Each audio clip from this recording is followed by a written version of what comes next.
It's the parents' understanding of their child's constant need for attention, for approval, and praise.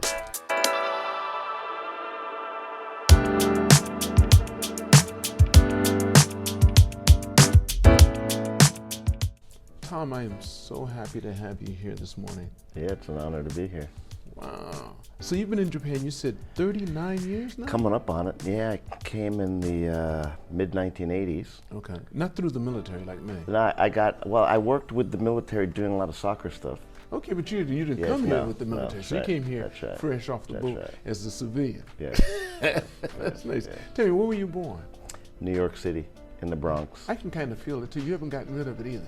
Some people say that I have a little bit of an accent. You That's have true, it. that's true. But born in the Bronx and moved upstate New York. Everybody thinks New York is a big city. It's not. It's a beautiful state. And we moved upstate about an hour and a half outside of New York City, due north, in a place called Ulster County. Okay. And that's kind of more or less where I grew up, because I think we moved up there when I was around 8 years old. So How many siblings do you have? I have a brother and a sister. And where are so you said that like as if he's older than you. Yes, both of them are. Isn't that interesting? Because the way you said it, you said I have a brother and a sister. You didn't say, I don't know, it's just the way you That's said right, it. well. So you have older brother and older sister. Yes. How many years difference? My sister is 3 years older. My brother is 4 years older. Yes, and they live in completely different opposite ends of the U.S. Same parents? All of you? Yes, same parents. How are your parents doing now? My parents passed away. I'm an old guy. I'm not so. I'm no spring chicken here. All right. I'm 62 years old. Okay.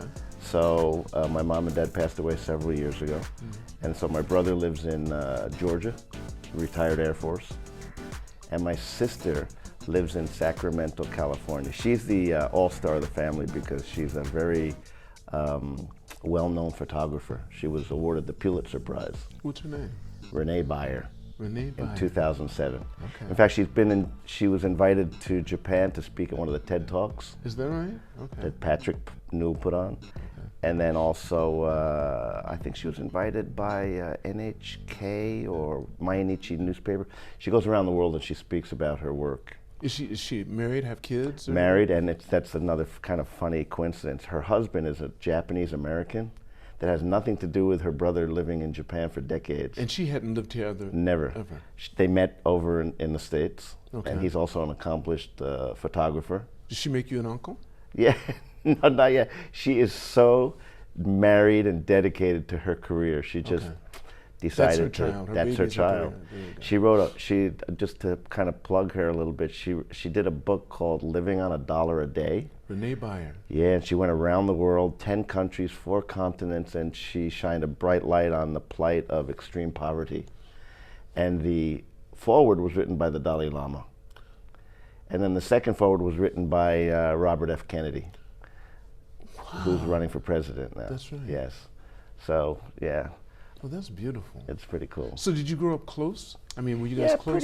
pretty close. But you being the baby, I mean, the Yeah, last as close born. as you can be, you know. I mean, you know, when you're a kid growing up, I mean, those age differences between being, you know, 10 and being 13 or big 14, difference. that's a big difference. That's a big difference. Well, see, you were kind of spaced. Your parents spaced you apart. That's right. Well, First of yeah, all- because most of my adult life has been living here in Japan. I came in my early 20s. Okay. But my brother left and went to the Air Force when he was 18. He enlisted then. Yes. Okay. And then my sister, she went to a community college in our area, but then she went away as well. And then I was the last one. Wait, how old is your brother now? I'm just wondering because My brother, I'm 62, so John must be 66. 66. Okay. I guess. So tell me, when you were growing up in school, were you more academic or were you more physical? Just completely sports.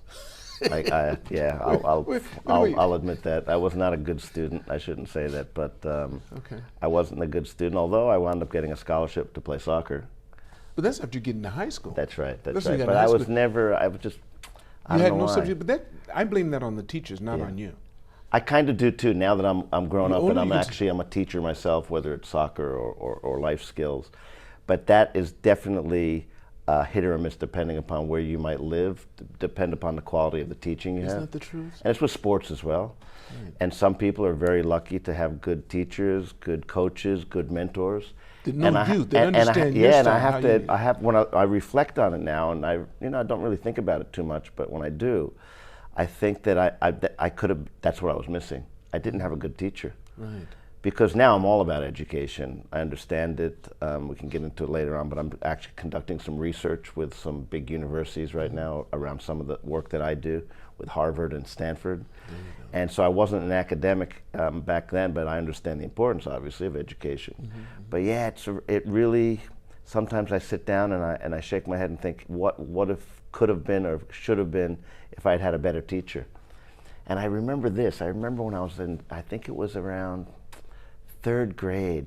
Isn't that early? Yes, and I remember that I had this teacher. Her name was Mrs. Kent. And she pulled me out. This is a story actually in our family. I think my family remembers.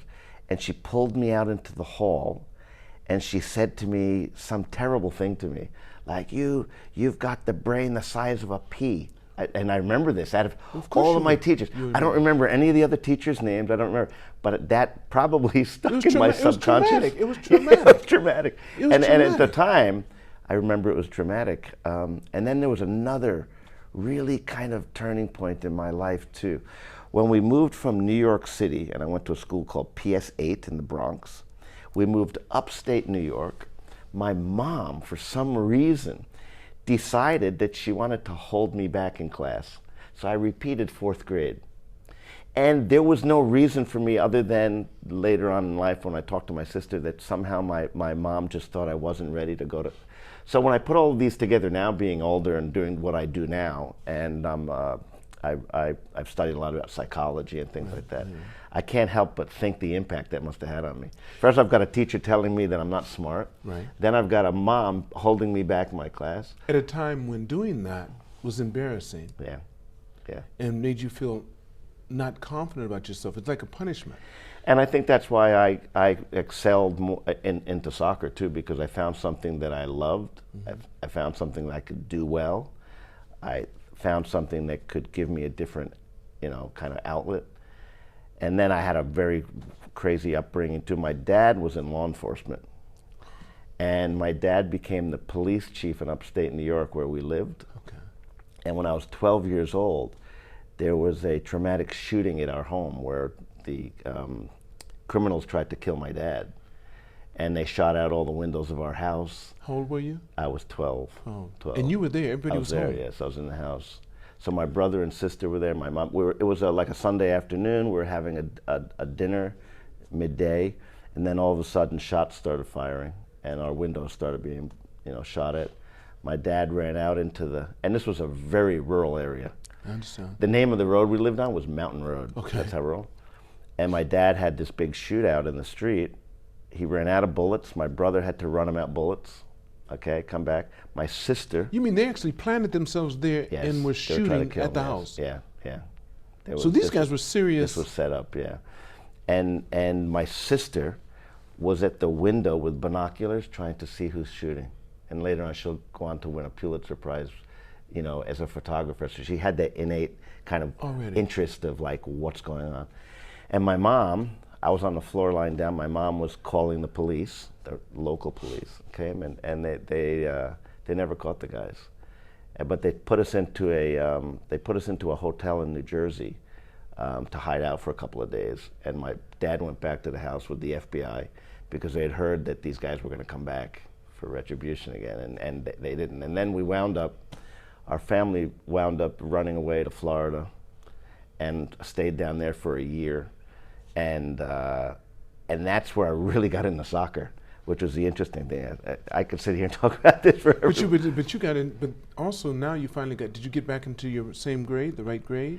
No. So you were always the oldest. Yeah. Were you always the oldest in your class? Yes, I was, and I never really kind of explained that. All the kids were like wondering why I was a little bit older, but I didn't want to say. But that gave you an advantage, that. Yeah, I think so in ways. Emotionally and physically. Sure, but you don't figure that out when you're a kid. I you know just that. Figure it See, out. my father did the opposite to me. Yeah, and it was funny because I was very honored. I was inducted into my high school Hall of Fame and my college Hall of Fame as well. And I told the story. I was actually in the school where it was the school district. So with the elementary school, the middle school, and the high school are all the same, right? And when I did my acceptance speech, I actually told the story, and I said, I'm not sure who I said, I'm not sure the teacher when I got left back, when my mom held me back a year, I don't know exactly who that teacher was. But I said, I'd like to really congratulate that teacher because I've got the best-selling DVDs in Japan. I've got the best-selling soccer books in Japan. I've been on national television every single day for 14 years. So I'd like to thank whoever that teacher was because somehow it motivated me to kind of really, go in full head into what because the teacher actually was. did? That teacher actually did? Because they knew that you were being held back? Well, I don't know, but it was a kind of metaphor for, okay, well, sometimes we stumble in life. You might get left back in school, or you might, something might happen. Your parents get divorced like my parents did as well. Oh, they did? How old were you when that happened? Well, that was right after we moved down to Florida, my mom and Your mom dad. said she had enough. She said she had enough. It's exactly what happened. And then what happened was, my dad decided to move us all back to New York again and move right into the house where the shootout was. Yeah. And your mom said, no, that's not going to happen. So my mom just basically left, never came back. We won't move back. We all missed our friends and things. Wait, did you stay with your mom, though? No. So when my mom and dad divorced, myself, my brother, and my sister, we decided we went with my dad back to New York and to live there. And we didn't see her for many years. It wouldn't be until later on in life. She kind of became a bit estranged to the family. And wanted to stay in Florida, and she said, enough is enough, I'm not going back. And we were kids, so we, traumatizing, for her too. So yeah, it's, the root of the whole kind of moral of the story is that everybody's got these setbacks, I mean, I still feel blessed in a way because there's so many things that have been positive in my life. Do you think the things that really held you back, that were hard for you, helped to make you? I think so. I think so because I had to become very independent at a young age. I mean, okay, what age? 12 when we moved back, and I had no mom. Right? Well, what is your brother and your sister? My brother and sister came back, but then you can remember my brother was a little bit older, so it was really about a year or so, and then he went into the Air Force when he was 18. I think he wanted to escape. Same thing, get away. And then my sister was really into studying. She worked at the library at the college, and she was into photography already. And then she went away to university at Bradley University in Illinois. So I stayed there with my dad, and it was just you and him? Yeah. How long did you stay with him till you were what? How long? I think it was until I was around 18 years old, and then I went to junior. I was very lucky again. In upstate New York, where I went to school, it was Ulster County Community College. It was a national powerhouse for soccer. But you'd already gotten hooked on soccer. Yes, I was already hooked on soccer, and my main goal at high school was to play on that team because rarely, if ever, a local kid was good enough to play on that team because all of the players came from New York City. They were Greeks, they were Italians, they were mostly Croatians, Europeans. Right. So very rarely a local guy could make it. So that was my goal. So I had a goal really early on. And so that was my kind of, motivation was to try to get on that team. And I did. I wound up playing on that team. So I played for 2 years. I won a starting position. We went and it was funny because the 2 years before I went there, they were back-to-back national champions. So there was a lot of pressure to actually do well. Everybody wanted to be on it. Yes, everybody wanted to be on that team. And I went my first year, my freshman year, we didn't make the nationals. I started every game, but then the next year we did. We made the nationals. And then my life, I was just so laser focused on soccer. So what about your academics? What did you have to do? You had to. I was terrible. I really was. But were they letting you slide because no, you were I good was on just soccer? no because in junior college, as long as you maintain a 2.0. I know, you have C average, right? Yeah, and I was a C average school, and it wasn't because I was a dummy. It was just you weren't interested. I wasn't interested. And there were no teachers making you interested. And it's a stark difference because my two boys are like academically geniuses, both of my kids, because they put a lot of effort into it. They're focused. And the one thing, as a lifetimer here in Japan, and as being here much longer than I have, and I've been here pretty long, is we sit around and complain a lot sometimes about certain things about Japan, and this is culture, but the education system literally teaches kids how to learn. But let me ask you this too. How much time did your wife spend with her kids? Oh, with my wife? Yes. Yeah, of course, spends a lot more time with them. Hold it. We don't give enough credit, I think, sometimes to our wives. Yep. My wife, and working full time, True. spent every second they needed Yeah. working with them on anything they had to do. Yeah. That's what makes the difference, Sure. to be honest. Yeah. It doesn't matter how good or bad their teachers are. You're right. Mom is right there in the corner. And my mom, before and they're her kids, so she knows the you that's in them. Yeah. She, if you didn't have that in you, I could teach you better. She knows what she's like. Sure. And she makes it work. Yeah. Absolutely. And I'm sure that that's probably one of the tick boxes of why, because my parents divorced, I didn't have a mom around. So I was on my own. My dad and your dad's busy doing his job. My dad's busy doing his job. And the teachers said, hey. Sometimes he's on the late shift and he's coming home in the morning. Teachers tend to pay more attention to the kids whose parents are there. Yeah. And around. Well. Because they know they're going to have to answer to them. Sure. If the parents aren't around, the teachers, that's a good point. They don't care about you, why should I? That's a good point. But you know, it's so but your boys are geniuses. You said your boys they do well. Yeah, it's unbelievable. Both of them. Are they close in age? They are. One born 2006, the other 2008. So they're academically they're 3 years apart, though. Actually, the way that are they close together as brothers? They're pretty close. Yeah, they are. I mean, you know, when you get a little bit older here in Japan and you've been going to junior high school and high school, I mean, it's like a full-time commitment to school. That's right. And they both play soccer as well. So yeah, they their get ages well. now are what? 6? So 14 and 17. 14, 17, So the 14-year-old will be 15 in October. The 17-year-old who's in his last year of high school will be 18 in January. Wow. Yeah. That's nice. It's good to have them together. So anyway, so you're telling me they're doing so well in school. Yeah, they do very well academically. They're both very good soccer players as well. Well, they had a choice. Yeah, exactly, exactly, right. I mean, before they even started standing up, you had that ball in front of them. I bet you rolled it. It's funny because the way my career has gone, I actually wrote a book about my kids that turned out to be a bestseller called "Soccer Starts at Home." And that's really what I do now. I go around the world speaking about it's a philosophy, and it's based on, if you look at worldwide. I mean, soccer is a global sport. Right. We call it football, right? But see, you just got into it in the States as it started to become popular, because it wasn't popular. Yeah, it was popular back in the 70s. That's right. You know, I grew up watching Pele at the New York Cosmos. Who didn't? I went to his farewell game. I remember 78,000 people in the stands at Giant Stadium. But it took a while for the soccer to really catch on in the U.S. because of football. Well, here's people don't understand about soccer in the U.S. Participation-wise, it's the #1 sport. It's been for many years. We're talking about Spectator. U.S. goes on Spectator. And the reason is, well, half of the kids are girls as well. So the participation sport is huge. Yeah, so it's massive. The U.S. women's national team is the only country that's won 4 World Cup tournaments and 4 gold medals in the Olympics. And it's because, one of the reasons is because we got a big head start as well in playing the sport. But the sport has always been popular for kids to play, participate. It wasn't the most popular spectator-wise, but it's changed drastically. In fact, there's a massive soccer boom in the United States right now.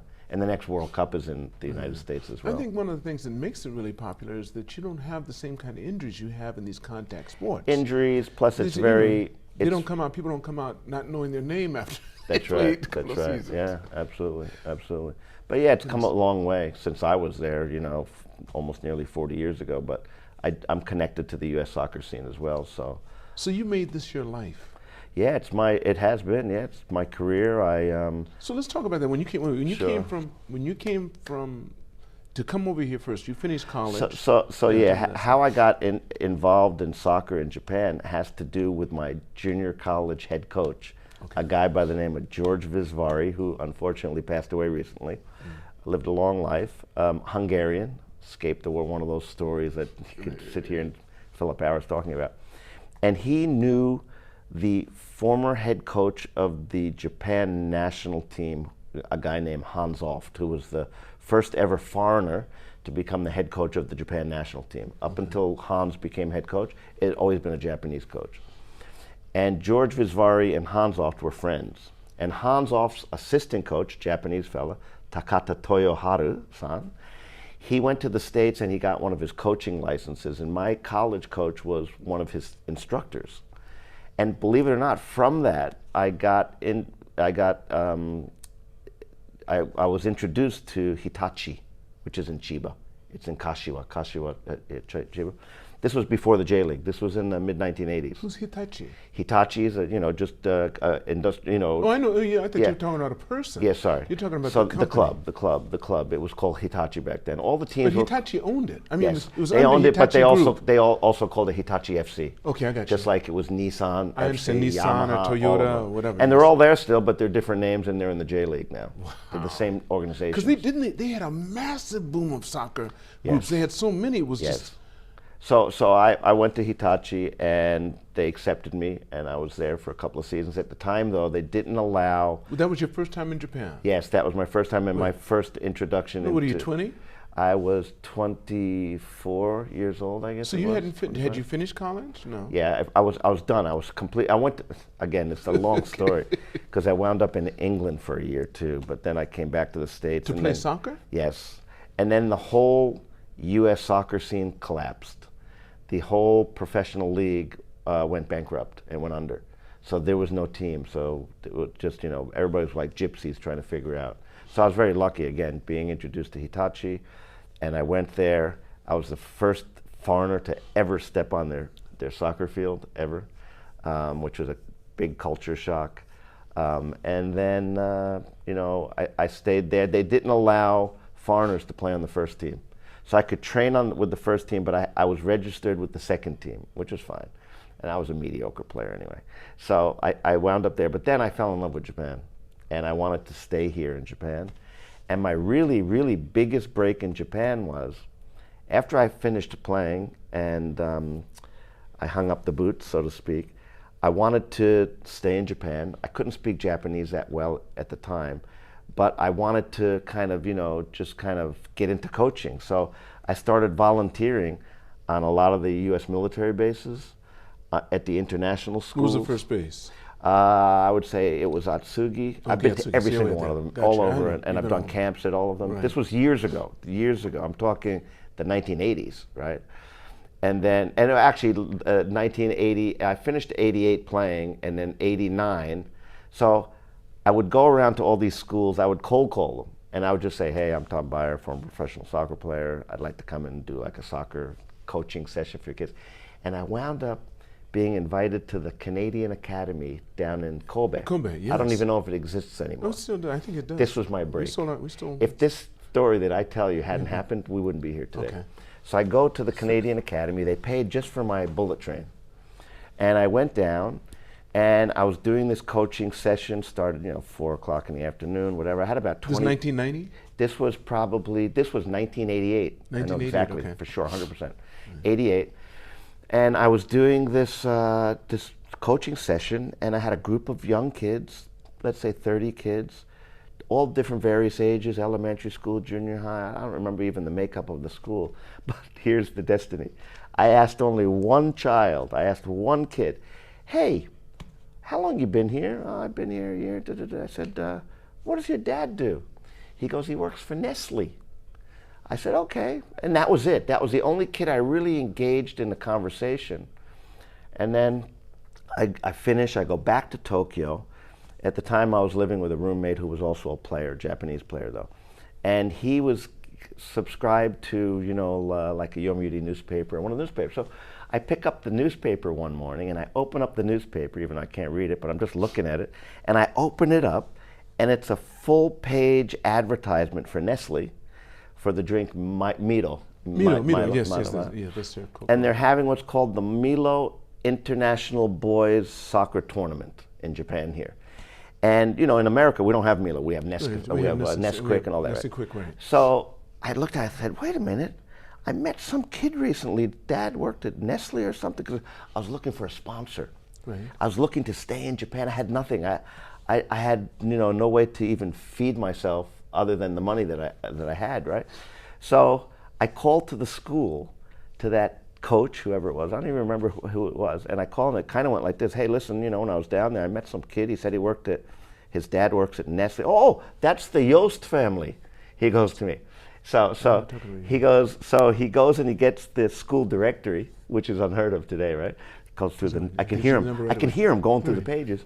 And he goes, here's the phone number. Of course. So he gives me the phone number. I quickly hang up and then I call in the evening time and the kid answers. And I said, hey, this is Tom Byer. He seems all excited. I said, hey, listen, you told me your dad works for Nestle, didn't you? He goes, yeah. I go, what does he do? He goes, he's the president. True story. So I think his first name was Alan Yost. But anyway, Yost. He gets on, and thank you for coming. I can't do a very good French Swiss accent, but thanks for coming, blah, blah. I said, listen, I'm a former player, and I'm looking to get a sponsor and do some events, right? Oh, he goes, listen, let me introduce you to Mr. Toya-san, who was the brand manager of Milo, who was based in Tokyo, because the Nestle headquarters is in Kobe. So long story short, I walked into Nestle with another friend of mine who was my partner at the time, walked into Nestle at a meeting in 1988. I think it was around December or January. And I came out of that meeting having agreed to start in 1989 and do 50 events. 50 events. And I had no idea how I was going to do this. What events doing what? So going around Japan, just teaching soccer skills to kids in an event kind of and you did platform. all this in English, though? Yes. Well. Did your partner help you? So what happened was, so this is how the story unwinds. So first I come out of that meeting, high five and happy, I've got a deal for 50 events, and then trying to figure out. So then I started having to think of, well, who am I going to do this with? First of all, I don't speak good Japanese, so I need a bilingual guy, someone that speaks English and Japanese. So I found literally one of the only guys that played soccer here who could speak English, that went to school in San Diego. Understood the skill, knew the Then I thought, well, I need a bigger name because my name's not big. So then I found a guy who was a former national team player here that had a big name and just retired. Then I found another bilingual guy. So I surround myself with guys, and this is really my ethos even today, is I surround myself with guys who could do things that I knew I couldn't do, right? And so I put this team of guys together, and it was trial by error in the beginning. But then, again, a long story short, I wound up being with Nestle for 10 years. 10 years. I built this huge soccer event And every platform. year, did you have that many events? Oh yeah, 50 events every single year. Every single year. Even did more. So I started working with other brands as well. Now they would say do these events, so there had to be an amount. They said, this is what you're going to get, but you have to do 50. Listen to this. So how we got paid was very unusual. We basically made these kind of, little flyers, but little cardboard, kind of cutouts. I have the image in my mind because I was on the front of it, and called Milo. It was a picture of me. And it had this little perforated little ticket that you flip it over, and you had to put your name, your address, your phone number, and then you had to tear it off, give it to us, and then depending upon how many of the tickets we gave into Nestle would depend upon how much they paid us. So this started in 1989. So at the time we brokered a deal where I think it was they would give us 600 yen if it was Kanto per kid, 700 yen if it was outside of Kanto. But I did that for 10 years. That's what put me on the map here. I became the Milo guy. Wow. I did commercials for them, I did posters, and so that was my real big break here in Japan. And what it also did was, it afforded me the opportunity to visit every single prefecture. So I've been to all 47 prefectures multiple times. So I built from this. Hokkaido down to Kyushu. Oh man, Okinawa to Okinawa, okay, everywhere. Okinawa. Little tiny islands, everywhere I've been. And what that did was, I built a massive network, which would help me on my timeline of my career here because there's a timeline. So I did those Nestle clinics, and I also did with Domino's Pizza when they first came out. Ernie Higa? Yes, I met Ernie recently because I don't really know him that well, but of course he was the boss at the time. I think it might have been his dad. Was his dad? No, he's the one that brought it. He was the one that brought it, right? And so the guys I was working with are different guys. But anyway, I built a real interesting grassroots program for 5 years for them because they had just come out. I worked with McDonald's, I worked with Coca-Cola, but my big break was I brought over to Japan in 1993. 1993, the J League was born. Okay. And for people who don't know, that's the professional league here. And it started in 1993, so this year is the 30th anniversary. How many teams are on the J League? There's 60 now. 60 teams? 60. So they started off with how many? Well, probably started out with about 10 or 12. I thought it was bigger, but anyway, yeah. It might have been a little bit bigger, but it wasn't that big. And then what happened was that they divided into J1, Right, J2, J3. So right now, today, there's 60 teams. 60 teams. And it's about 20, 20, 20. It's about that, give or take, 18 Are they or doing 24. okay? Yeah, they do very well. J-League's doing well, very well. And the national team. But which team? Yeah, which team is the national team? So okay. You've got, a lot of people get confused. You've got the professional league. Right. Okay, like we've got Major League Baseball. But that's all J-League. Yeah, this is all it's all J-League. Everything's J-League. Yes. Encompasses all soccer. Yes, so all of the professional teams play under the banner of J-League. And then you've got the best of the best players come into the national team. But here's the kicker, the J-League, the best players in Japan, most of them play in Europe, in European teams now. So anyway, what happened was, my story was, is that in 1993, the J-League was born.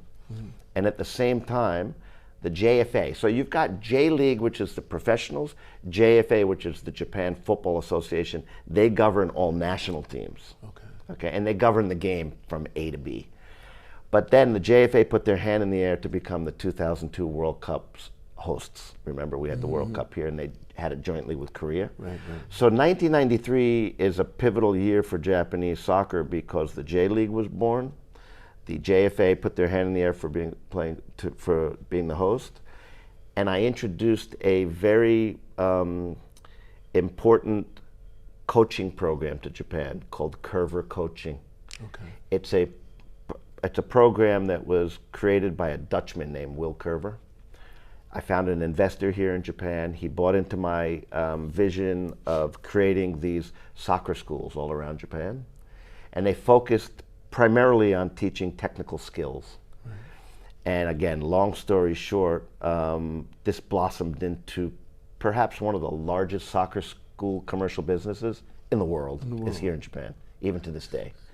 So encompassing how many? Okay, so I'll tell you. So in the beginning, we started out, and I remember, so Coerver is a brand, but it's a teaching philosophy and a methodology.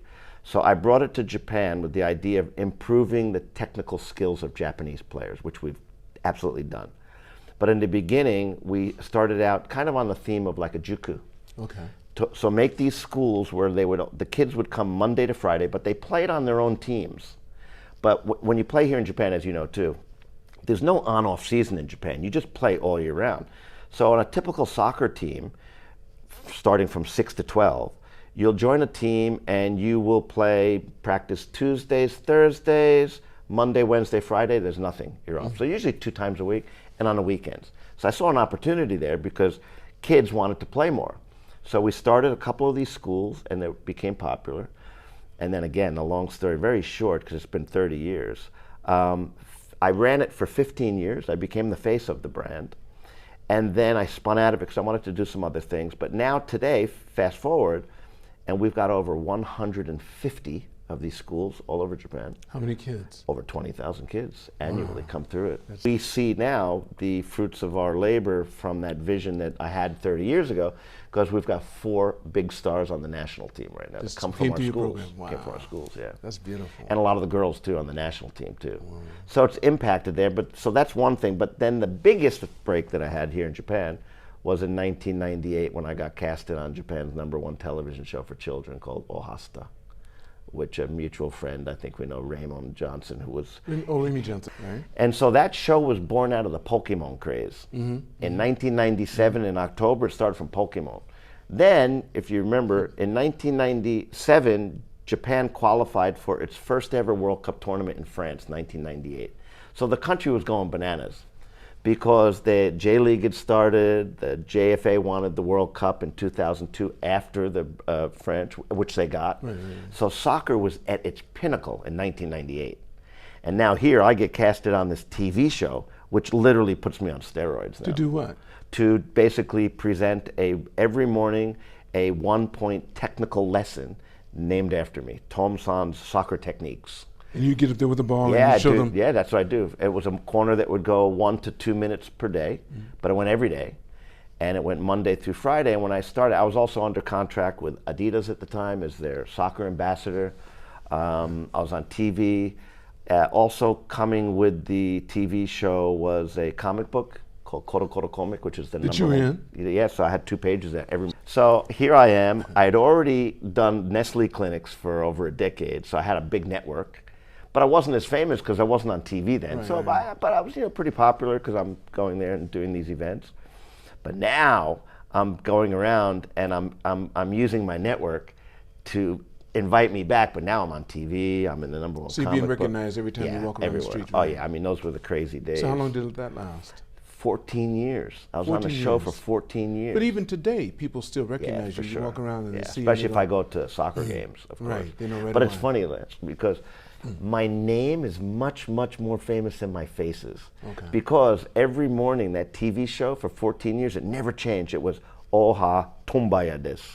I would just come and say, I'm Tom Byer.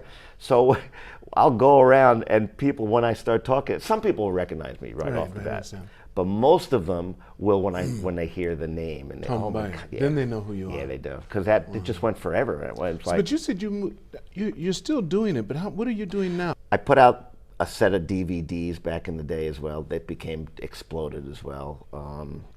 Originally actually a 2-part VHS video, which was a bestseller. So basically got into the contents business because what I'm teaching on TV was technical skills. Soccer is an extremely technical sport.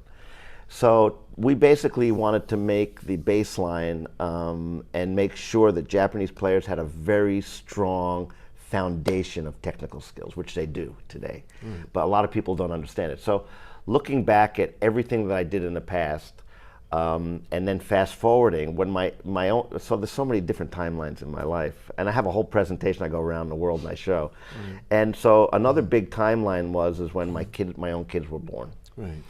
And so here I was, the guy on TV, I'm teaching about technical skills, and now I've got my own kids. And you got to remember, I was always working with other people's kids. That's I right. didn't have any kids, and as you know, when you have your own kids, that's a Makes a game big changer, difference. right? So when I had my own kids, I was doing an event for Adidas, and like one of these mega events I do with like several hundred kids there. And after the event, they were giving me these little miniature balls. We call them replica balls of like the World Cup. And I was signing them to just a handful of kids that we pointed out that like give us for volunteering to come out. And I'm giving them the balls. And this is when the proverbial ball fell right in my lap because it was a tiny ball. And my first son, Kaito, just started walking. And these balls are not meant to be played with. They're meant to just sit on display on a shelf. Right. So I thought, small ball, small foot, Kaito just started walking. So I literally, while I was holding the ball, I yelled to the Adidas guy. There's a guy that manages me, comes to all my events, and I yelled to him in Japanese, hey, send me a few of these balls to my house. So about a week later, this huge case of balls with 20 balls arrives at my house. And I'm thinking, well, what am I going to do with all these balls? I knew the importance of not kicking the ball all the time. I knew the importance of what we call ball mastery, learning how to control the ball, manipulate the ball, and protect the ball. So I took 2 or 3 of these little balls, and I put them in every room of my house. Okay, my wife thought I was nuts, but now, fast forward, she realizes the genius in it. And from day one, when my boy stood up to play with the ball, I would discourage kicking, because the natural instinct is to kick. Right. I started to see things that I had never seen before in my life. First of all, how interested he became in the ball, how conditioned he became that he didn't kick it, because I was modeling it and I was showing him how to pull the ball back, right foot, left foot, teaching him a little bit older just to protect the ball. And then I became obsessed with soccer development. And also, just because I'm a father too, I started videoing my son, just not thinking about when you hear what's happened. And then I started really, really getting into like, well, why this sport that's the most popular sport in the world? There's 211 countries that make up what's called FIFA. FIFA is the world governing body. But out of that 211 on the men's side, out of the 211, only 8 have ever won a World Cup championship. And it's Uruguay, Argentina, Brazil, Germany, Spain, France, England, okay? And Italy. And so it's a very elite group. And out of those 8, there's only a couple of serial repeat winners. So I started studying these countries, trying to figure out, well, why do they develop so many good players? Do they have better coaches? Do they have more coaches? Do they have a better curriculum? Do they have a better, what we call elite player pathway? Do they have better facilities? And I came up with none of the above. What they have is, they have cultures in place that are very conducive to developing players because those kids get a tremendous head start and they'll start playing with a ball as early as 2, 3, 4, 5, 6, like I replicated in my living room. And again, I started becoming really possessed about this whole, like, why do certain countries develop and certain don't? And then I could see my son, by the age of 3 or 4, could do things with the ball that like most older players couldn't even do. I could see the focus, I could see the interest, I could see everything, right? And I had this documented video, proof of concept. So then I wrote a book. I wrote a book with, and I'm sure you probably know this fella, he's a British, been here forever, Fred Varkoe. Fred Varkoe, yes. So Fred, because he's a professional journalist, Yes. he did the writing, I did the, provided the content, and we wrote this book called Soccer Starts at Home. And right before we were going to publish, that's why I say again, blessed. I've been blessed my whole life. Somehow, there's certain periods of my life that things just, and I don't think they just pop in, they're planted. That's right. Right.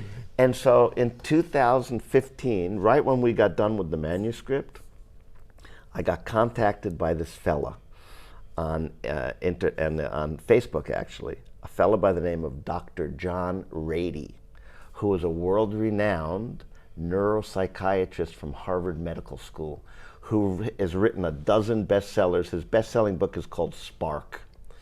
And what he's done is he's done decades of work that show that the kids and people who are physically active, the impact it has on the brain and learning. He's world-renowned. So, and I had just got done reading the book Spark, and I thought this was a joke. Someone was playing a joke on me because I got this message through Facebook, like Messenger, saying, "Hi, I'm John Ratey. I wrote a book called Spark. I'm interested in your work." Again, long story short, so it culminated in a conversation for 1 hour. He called me on the phone from Harvard, from Boston. And we started talking, and I told him I wrote this book. He said, "Wow, I'd love to read the manuscript." So we sent it to him, and he loved it so much he wrote 14 pages for my book, and Fred cut it up and put it into the foreword and the afterwards. So that put me in a completely different level. Because I'm not an academic. I'm not come from the medical, the science world. But now you have an I've got this cutting edge neuroscience that's being applied to this new philosophy, which is Soccer Starts at Home, the methodology of how do you actually do it. And so what happened was when I started to show Dr. Ratey this library of videos that I had of my kids waltzing around in the living room with a ball, he started to explain the neuroscience behind what was happening. Now, I could see and understand that it was working, because you can see it, right? It's observation, but I couldn't explain it. So then he started explaining it. And here's what happened. So when a child is playing in around the home, that's considered a very safe, protective environment, away from ridicule, where you can fail in a fun way. But here's what I call the gift to the parents. This makes up the philosophy and the methodology of our program. It's the parents' understanding of their child's constant need for attention, for approval, and praise. Yes. And what that does is, it creates a chemical electrical process, which is emotions. So when you can create an emotionally charged environment, that's where deep learning and long-term memory takes place. So I had inadvertently set up my home to be a supercharged, almost laboratory. And then even one more step. So when a child is trying to control an object, the object being a ball, at their feet, that becomes a mental task. But the actual movement becomes a physical task. So now, when you can combine thinking and feeling, mind and body, and it becomes one, and here it goes, it allows the cerebellum, which is the part of the brain that's responsible for motor skills function, it allows the cerebellum to create a chemical signature of that experience, which is emotions. So they know now that emotions are the on-off switch for learning. So when Dr. Ratey, he wrote in my book that he believed, and here's another big breakthrough, the cerebellum was mostly thought to be responsible for motor skills, balance, and rhythm. But the new neuroscience, through functional MRIs, of being able to see what part of the brain was, the new neuroscience has proven now that the cerebellum is responsible for more. Thinking, remembering, which is memory, decision-making, controlling emotions, reading, and single-digit mathematics. So Dr. Ratey had put in the book that he believed that this philosophy, this program, could impact cognition for children, thinking, remembering, focusing, and what have you. And so he wrote that in the book. The Chinese government created a policy that made soccer compulsory in schools. And they have what's called the 50,000 school program, where basically 50,000 schools have a soccer curriculum. Now, based on what? Based on the president, Xi Jinping, basically mandated the government to get soccer right. They were very frustrated because, you know, being one of the most populated countries in the world, the inability to be able to beat Hong Kong or Taiwan or Thailand. Some of the smaller provinces, right. And soccer, as football as we call world, is a very, very soft power political tool to be used globally. I mean, it's just got huge ramifications if you're a good soccer country. So the Chinese government basically sought me out, sent a group over here to Japan to meet with me and convinced me to go and do work in China. So I didn't want to move there because my kids were here, so I basically commuted for a couple of years between Tokyo and Beijing. This is just recent? Yeah, well, I was there prior to the pandemic. So I worked with one of the professional clubs there. I was the Volkswagen Group soccer ambassador for the whole country. I was the Adidas ambassador for China as well, AIA Insurance. I had a big run there in China. I was doing a lot there. And then I convinced they came to me and they said, what's the one single biggest impactful kind of program do you think that we could have on doing? I said, that's easy, it's like I did in Japan. You need a media component. So I filmed a TV show, a corner, that would appear every single day, 365 days a year, from 6:15 in the evening to 6:18, just 3 minutes, just a soccer techniques corner, but I did it with David Beckham. So David Beckham, yeah. In China? In China, yeah. So he came there? Yeah, so David is also a guy who's a soccer ambassador for Adidas, right, okay. And so am I. So David was coming to do some events together with me in China. So I told the Adidas guy, I said, this is a no-brainer. I'd brought Adidas in on the project for the TV show. And I said, you know, I'd heard a rumor that, you know, David's a little bit better looking than I am, so the moms and the people are going to be more attracted. So David came on the beginning of it, but I did it all. I'll show it, I can show it to you afterwards. Nice. And that was a big impact. In fact, the Chinese government recognized me and gave me a national award for the contribution. But then the pandemic hit and the rest is history. What are you doing today? Where are you? Oh yeah, that's right. So I am much more of a consultant. I create content which we license. So for example, the phrases, soccer starts at home, football starts at home, those are trademarks that my company owns. Yes. And then also we have the copyright from the book. So I can tell you now, so projects that I'm working with, for the last 4 years, I've worked with Major League Soccer in America, with the Houston Dynamo. Okay. So pre-pandemic, the Houston Dynamo would fly me into Houston every quarter and I'd spend a week there. University of Houston partnered with the professional club that I was working with, the Houston Dynamo. We set up a research laboratory. There's a physical building. At Stanford? No, this is in Houston. Okay, in Houston. Before Stanford, and I got off on the Stanford. Okay. Stanford came to me. They have what's called the Stanford Center. That's a physical building inside Peking University in Beijing. Okay. And they came to me and they'd heard about my program and they asked if we could conduct some research with a foundation associated with Stanford that was researching and working with preschools and early learning centers in China. Okay. So our program, because ball mastery is very difficult for a child to practice controlling a ball with their feet, that becomes a mental task. But what it does is it teaches a child, and here's the point, how to pay attention. So when you teach a small 2, 3, 4, 5-year-old and develop the ability to pay attention, that's like a super skill. That's like a superhero's. I mean, because once a child learns how to focus attention, that's when they figure out how to turn the learning switch on. So you can bring the best coach or the best teacher to your kid's classroom. If the kid doesn't pay attention, learning doesn't take place. So we started realizing that this ball mastery was teaching children how to focus their attention. It was teaching them lots of other things of focus, agility, interaction between a child and a parent, and it was also learning to develop and control their emotions. Because when a child can do something, that's well-being. That's when a child, there's nothing more powerful than a child yelling, "Mommy, Daddy, look, I did it." That's empowerment, right? So when a kid gets that success at an early age. And so what Dr. Ratey from Harvard had written in the book is that you don't have a different brain for learning soccer, playing the piano, or learning math. It's the same brain. And the brain is a muscle. It's a whole neuroplasticity where the brain develops. So he saw this as a way to really impact the brain, and in particular the cerebellum, a cerebral training of the brain. So we did some research with the Stanford Center, sent a bunch of researchers to far way out in a place called Chengdu, which is out by Tibet, to several learning centers. I helped design the program, did it, and we collected unbelievable data. And at the end of and this was only after several weeks, at the end of the kids were more focused. The parents saw more confidence in the children.